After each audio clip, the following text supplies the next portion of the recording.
Good morning. My name is Sanan Marshall from the Center of the Promotion of Knowledge and Language Learning, University of Malaysia, Sabah. The title of my talk is Mangarang, the Bajau Laut Approach to Livelihood.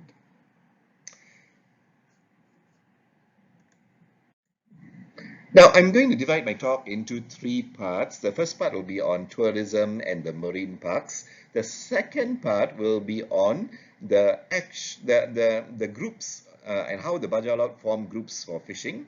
And the third part will be the actual fishing itself and the marine resources that the Bajau Laut look for. And the third and final, actually the fourth part, will be on a discussion on the sustainability and the ability for the Bajau Laut to continue this traditional mode of livelihood in the sea and the challenges that they face. So this is a typical tourist poster or brochure. You can see that they are advertising, indirectly they are advertising Sempurna, and although the islands are Sipadan and Kapalai, okay? And this is a painting in a hotel, in a five-star hotel in Kota Kinabalu, also showing very Bajau Laut like looking boats, also known as lepa, in the Bajau Laut language. Okay. Now this is Sempurna, and this is the Tun Sakaran Marine Park, located just off Sempurna, and there is where you find a number of islands where the Bajau Laut have lived are now affected by no-take zones. Yeah, okay. So it's also a tourist spot, and so you cannot fish in those spots. Yeah, of course this is for conservation. Yeah, but it still has an impact on the Bajau Laut because they have to go further from the reefs they traditionally would have fished at. Now the Bajau Laut, according to Clifford Sater in his seminal work on the Bajau Laut, talked about the Pakmunda, which is a kind of a group, a working group that which is made up of a few families. You can see this. There's two different families here. Okay. Let me just get my pointer on. There's a pointer. So this is one family and this is another family, joined together by the marriage of these two individuals. But they still form a fishing group or a pakmunda. Because normally the Bajau Laut move in groups of at least two boats. Okay. So if you look at this is our boat, leaving from Sempurna recently.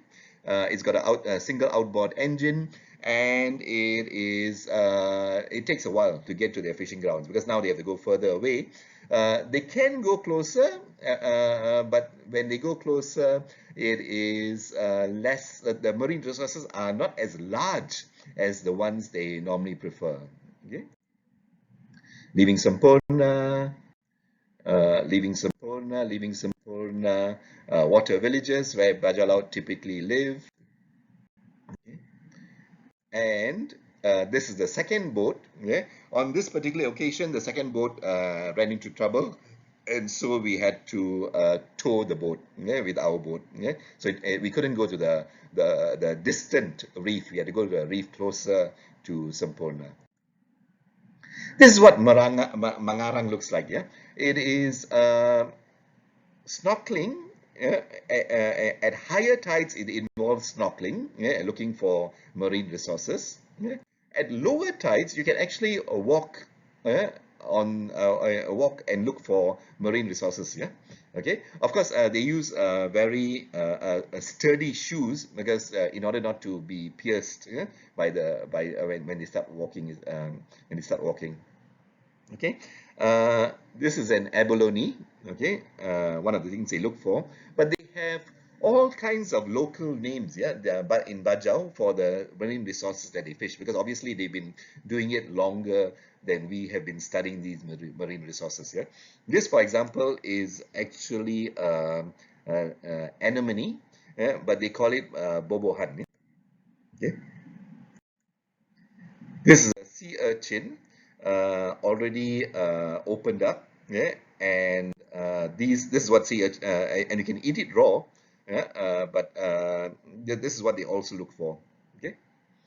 So if they can travel to reefs that are further, they can actually get larger sea urchins. Yeah. Okay. So in the Bajau Laut language, they will say ahea na tayum bang asekot sangaban. Sangaban is the reef that they prefer to go further away, 4.5 hours away by the small outboard motor. It's near Mabul Island. Okay, sea urchins, you can actually hold them from the underneath, and the Bajau are experts at actually opening up the sea urchins, without getting injured. Okay, this is what it looks like inside the sea urchin. This is what they're looking for. Okay, you can eat it raw if it's fresh from the sea. A bit more difficult. Requires a bit more preparation if you bring it to the market. Seaweed, also very popular in fish markets. Uh, they have all kinds of local names, for some of these resources that they fish for. Okay, bingkong, lon, tehe tehe, alau, kapo semek, kamang, and all the and other local names. Yeah.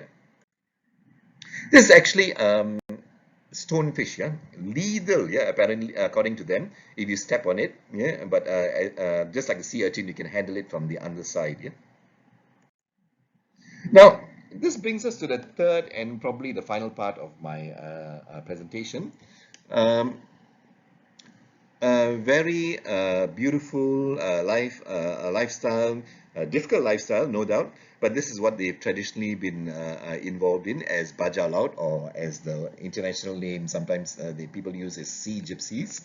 Okay, but in order to continue their lifestyle, in order to continue their lifestyle, there are a number of challenges. Now you can see here the marine resources are painted on the walls. They're painted on the walls of what is actually favela type habitation. I don't know if you've heard of the term favela in Brazil. Okay, what it looks like is actually it's a squatter settlement, but the houses are so close together, and this is actually supposed to be a temporary habitation. After the village of Bangau Bangau partially burned down, in 2000, some 5 or 6 years ago. Okay, so this is where some of the Bajau Laut have to live. Ever since their village, water village, burned down. Okay. So you can see all hammerhead sharks, the islands painted beautifully, and this is to give a cosmetic overview, as the tourists pass by on their way to the tourist jetty. So they don't actually have to see the reality of what some of the Sempurna people, Sempurna Bajau, have to live through every day. Okay. Now, this building at the back here, I'm going to show you in a minute, is where they actually had to start their own kindergarten or nursery. Okay, I'm going to show you that in a minute. Otherwise, many of the Bajau kids will not get an education. They cannot even begin to get an education. So all the things that our kids learn about, concerning the marine life, the beauty of the sea, fishing resources, to get even an education about these things, is difficult for the Bajau Laut, even though they live in their own area. Of course, they know about it. They know about the marine resources, but books and schooling is difficult when you have to live in favela type conditions. Okay, so this is what it looks inside Rumah Transit Mangsa Kebakaran. It is not conducive, and to put it mildly. It is an incredible experience. When we look at the tourist brochures and we see the way that some of the Bajau people actually have to live for years. This is supposed to be a transit settlement, and they have been living like this for years. Incredible, incredible for modern Malaysia. Okay, and these are some of the kids in the Rumah Ngaji, where they set up an alternative education center, and by their own resources, and in an abandoned building. And this is something that we have to consider, as the for the future of the Bajau peoples, the Bajau Laut and other Bajau sub-ethnic groups. If we want the tradition of livelihood, sea livelihood for them to continue, while conserving our marine resources. I'm just going to show you what happens to the Bajau people when they are forced to leave their houses and homes in Sempurna. This is an example in the map. I show you a map, a journey made by a couple of Bajau Laut families when they found too much pressure on their lifestyle, to continue fishing. They left Sempurna and they went to Kudat and they went to Kota Kinabalu. But what is waiting for them in Kudat and Kota Kinabalu, especially in Kota Kinabalu? This is a Bajau Laut family which faced eviction from Simbulan. Face eviction from Simbulan, and their livelihood is basically looking for tins in the garbage dumpsters. And this is what happens to Bajau Laut when they can no longer continue their livelihood on the sea. Now, it doesn't happen all the time. This might be in this case, it might be a second generation or whatever. But there is a real risk here that if the Bajau Laut are forced to come into our cities, this is the end result. And by the way, these people were after they were evicted and had to spend their night in tents. After that, in a couple of days, they were detained by immigration and kept in detention center, immigration depot for months. Months on end. Okay. Another side of what happens when Bajau Laut are forced to leave the sea and come into our cities. Okay. They don't go to the banks. They don't go to the banks, but they end up looking for fountains to play with water in our city center. And usually this kind of thing results in public complaints. So we like to go and see tourist brochures. We like tourist brochures. We like to go to the places where the tourist brochures point us to.